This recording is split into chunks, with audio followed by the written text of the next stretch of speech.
अस्सलामुअलैकुम। आज हम लोग पढ़ेंगे प्रोजेक्टाइल मोशन का केस नंबर 1। और केस नंबर 1 में हम प्रोजेक्टाइल को सर्टन हाइट से, ग्राउंड से कुछ हाइट से पे हॉरिजॉन्टली थ्रो करते हैं। जैसे आप किसी कमरे की छत पे खड़े होके किसी एक ऑब्जेक्ट को हॉरिजॉन्टली प्रोजेक्ट कर दें, तो हम प्रोजेक्टाइल को थ्रो करेंगे हॉरिजॉन्टली सर्टन हाइट से। तो फिर हम प्रूव करेंगे इसमें जो हमारी लेक्चर एम्स हैं, जो हमने यहाँ पे डिस्कस करना है और हमने डिटेल में उसको स्टडी करना है। तो फर्स्ट हम ये प्रूव करेंगे कि प्रोजेक्टाइल का मोशन जो है वो 2 डायमेंशनल मोशन है। फिर हम इसका जो 2 डायमेंशनल मोशन है उनको अलग करेंगे। हॉरिजॉन्टल मोशन, उसको अलग करके स्टडी करेंगे, उसकी प्रॉपर्टीज़ को इन्वेस्टिगेट करेंगे। उसके बाद हम वर्टिकल मोशन को अलग करेंगे और उसकी सारी प्रॉपर्टीज़ को इन्वेस्टिगेट करेंगे। इसी तरह इन सब को इन्वेस्टिगेट करने के बाद हम लोग अपना फाइनल कंक्लूजन देंगे इसके ऊपर कि प्रोजेक्टाइल मोशन जो है वो 2 डायमेंशनल मोशन है, हॉरिजॉन्टल डायरेक्शन में और वर्टिकल डायरेक्शन में, और ये दोनों मोशन एक दूसरे से इंडिपेंडेंट है। ये दोनों मोशन एक दूसरे के ऊपर डिपेंड नहीं करते। तो चलते हैं केस नंबर 1 को डिटेल में डिस्कस करते हैं और इसके मोशन को एनालाइज करते हैं और इसकी डिफरेंट कैरेक्टरिस्टिक्स को देखते हैं। तो चलते हैं स्क्रीन की तरफ। अच्छा जी, case 1, when projectile is projected horizontally from certain height. तो यहाँ पे आप लोग देखें कि ये एक पर्सन है, डायग्राम में आपको नज़र आ रहा है। तो यहाँ पे ये पर्सन एक प्रोजेक्टाइल को, एक ऑब्जेक्ट है उसको इस हाइट पे खड़ा हुआ है। तो इस हाइट से ये ग्राउंड है, ये ग्राउंड है। तो इस ग्राउंड से कुछ हाइट पे खड़ा हुआ है ये पर्सन, और ये यहाँ पे एक प्रोजेक्टाइल जो है उसको थ्रो कर रहा है। अब जब ये उसको थ्रो करता है तो प्रोजेक्टाइल का 2 डायमेंशनल मोशन स्टार्ट हो जाता है। प्रोजेक्टाइल जो है वो एक तो फॉरवर्ड डायरेक्शन में मूव कर रहा है, मीन्स कि वो हॉरिजॉन्टल मोशन कर रहा है। सेकेंडली वो वर्टिकली भी मूव कर रहा है कि वो कुछ हाइट भी कवर कर रहा है। तो यहाँ पे आप लोग देख रहे हैं कि ये मोशन जो है ये 2 डायमेंशनल मोशन है। एक हॉरिजॉन्टल डायरेक्शन में भी मोशन हो रहा है, प्लस ये वर्टिकल डायरेक्शन में भी मोशन हो रहा है। तो अब जो प्रोजेक्टाइल मोशन है वो 2 डायमेंशनल मोशन ही होता है कि वो एक्स एक्सिस पे भी होता है और वाई एक्सिस पे भी होता है। तो हम इसके दोनों मोशंस को रिजॉल्व करते होते हैं। हम हॉरिजॉन्टल मोशन को अलग स्टडी करते हैं और वर्टिकल मोशन को अलग स्टडी करते हैं। तो ये केस 1 है जिसमें प्रोजेक्टाइल को सर्टन हाइट से थ्रो किया जाता है, और जब थ्रो किया जाता है तो प्रोजेक्टाइल का 2 डायमेंशनल मोशन स्टार्ट हो जाता है, फॉरवर्ड डायरेक्शन में भी और वर्टिकल डायरेक्शन में भी। अब हम इन दोनों मोशन को, हॉरिजॉन्टल और वर्टिकल मोशन को अलग अलग इन्वेस्टिगेट करेंगे और उनके फॉर्मूला जो है वो ड्राइव करेंगे। तो यहाँ पे एच इज इक्वल टू हमारे पास वाई है। तो इसके मोशन को रिजॉल्व करते हैं और यहाँ पे इसको डिटेल में एनालाइज करते हैं। तो सबसे पहले हम लोग यहाँ पे हॉरिजॉन्टल मोशन को रिजॉल्व करते हैं। जैसे देखें यहाँ पे, जैसे ही उस पर्सन ने बॉल को थ्रो किया है तो ऑब्जेक्ट हॉरिजॉन्टल डायरेक्शन में मूव कर रहा है, और सपोज उसकी हॉरिजॉन्टल वेलोसिटी क्या है, वी है।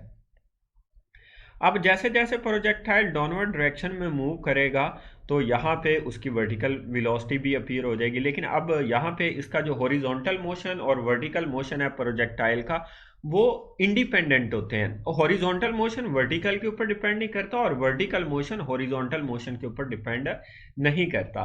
तो यहाँ पे अभी हम जस्ट एनालाइज करने लगे हैं किसको, हॉरिजॉन्टल मोशन को।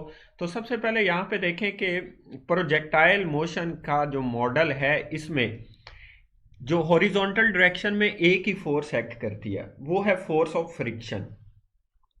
प्रोजेक्टाइल ये फॉरवर्ड डायरेक्शन में मूव कर रहा है, तो इस डायरेक्शन में जस्ट जो इसके ऊपर फोर्स एक्ट कर रही है वो कौन सी फोर्स है, वो सिर्फ एयर की फ्रिक्शन है। और प्रोजेक्टाइल मोशन में एयर फ्रिक्शन को निगलेक्ट कर दिया जाता है, उसे कंसीडर नहीं किया जाता। तो उसके बाद अब आपको पता है प्रोजेक्टाइल मोशन जो है ये अनपावर्ड मोशन होता है। मींस के एक दफा प्रोजेक्टाइल को, जैसे आप बुलेट एक फायर करते हैं तो बुलेट निकल चुकी है गन से, अब उसमें कोई इंजन या फ्यूल नहीं है जो उसे पावर सप्लाई करेगा। तो लिहाजा जो प्रोजेक्टाइल होता है इसमें कोई भी फोर्स अप्लाइंग एजेंसी साथ नहीं जाती, वो इनिशियल पुश की बुनियाद पे, इनर्शिया की बुनियाद पे।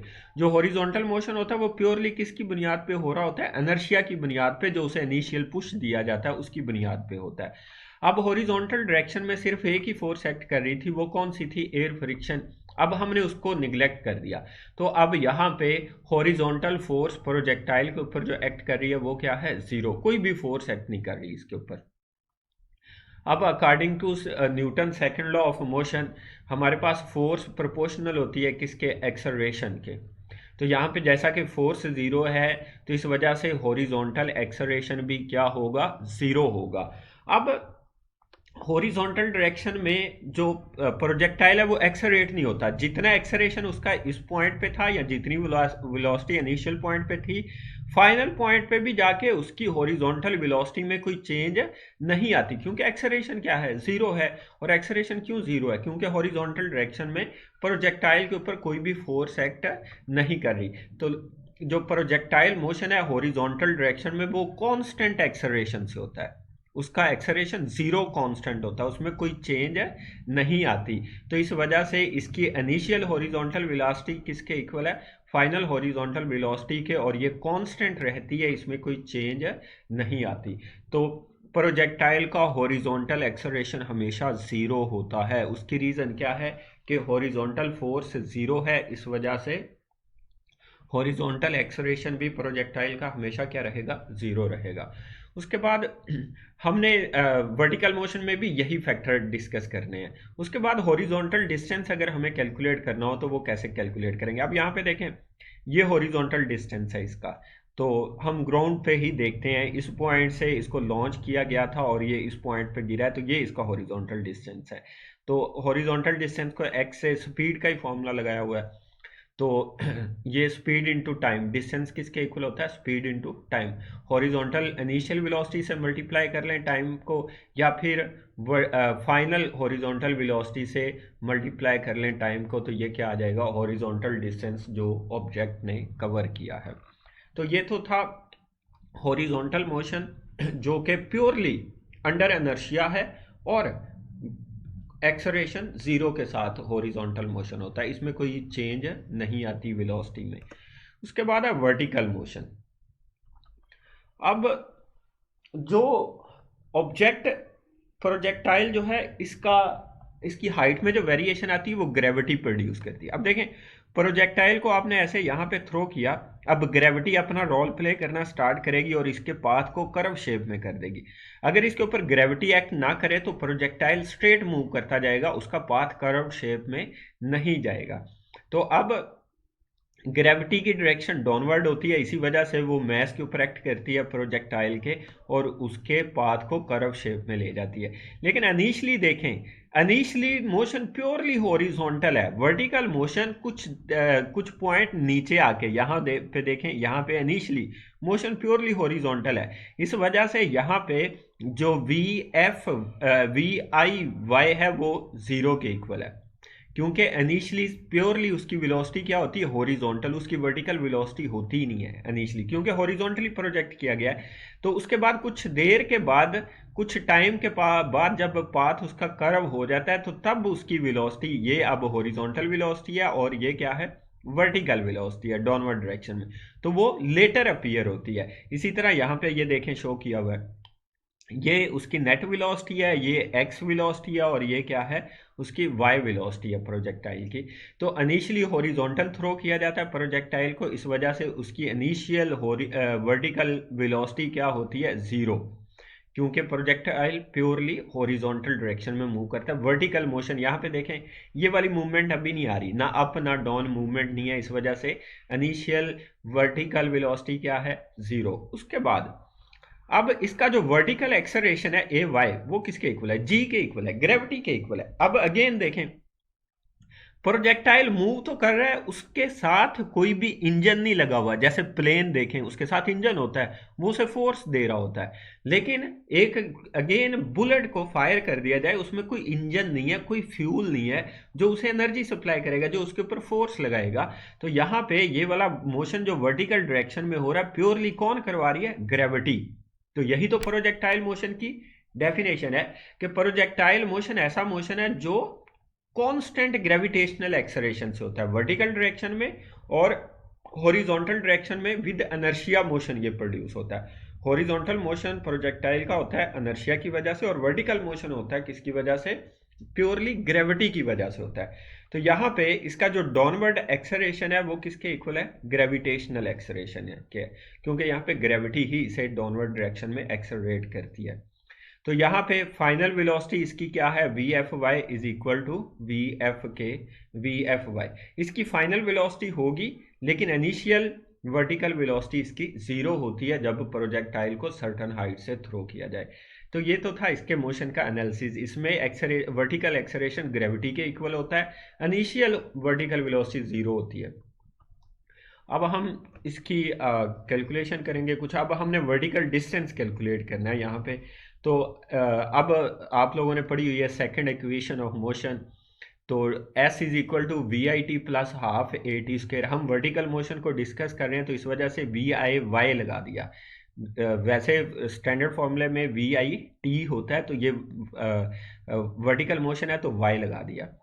तो V I Y T plus half A T square, तो ये वर्टिकल एक्सेलरेशन को अब डिस्कस करेंगे क्योंकि हम इसका वर्टिकल मोशन एनालाइज कर रहे हैं। तो यहाँ पे vertical distance h is equal to Y, तो s किसके इक्वल है, h हाइट के इक्वल है, या फिर हम इसको y के इक्वल बोल सकते हैं। अभी हम डिस्कस करके आए हैं कि इनिशियल वर्टिकल वेलोसिटी क्या होती है, जीरो, और ए वाई किसके इक्वल है, g के इक्वल है। ये सारी रिप्लेसमेंट ऊपर कर दें, s को h से या y से रिप्लेस कर दिया हमने। उसके बाद यहाँ पे जो इनिशियल वर्टिकल वेलोसिटी है उसको इसको जीरो पुट कर दिया, तो ये क्या हो गया, जीरो प्लस हाफ, तो ए वाई को रिप्लेस कर दिया जी से, तो हाफ जी टी स्क्र। तो वर्टिकल जो डिस्टेंस ये कवर करेगा वो किसके इक्वल होगा, हाफ जी टी स्क्र के इक्वल होगा। तो ये था हमारे पास केस वन, जिसमें हमने इसके दोनों मोशन एनालाइज किए हैं, हॉरिजॉन्टल मोशन और वर्टिकल मोशन। तो हॉरिजॉन्टल और वर्टिकल मोशन दोनों के दोनों एक दूसरे से इंडिपेंडेंट हैं, एक दूसरे के ऊपर डिपेंड नहीं करते। तो जो पॉइंट्स आपने इस मोशन में एनालाइज करने हैं, हॉरिजॉन्टल मोशन में भी आपने वेलोसिटी को एनालाइज करना है, एक्सेलरेशन को एनालाइज करना है, डिस्टेंस को एनालाइज करना है। वर्टिकल मोशन में भी आपने इनिशियल फाइनल वेलोसिटीज बतानी है, एक्सेलरेशन बताना है और डिस्टेंस बताना है। तो इसमें जस्ट यही हमने एनालाइज करना होता है। तो ये लेक्चर यहीं तक था, इसका जो नेक्स्ट पार्ट है वो नेक्स्ट लेक्चर में इंशाल्लाह पढ़ेंगे। तो तब तक के लिए अल्लाह हाफिज़।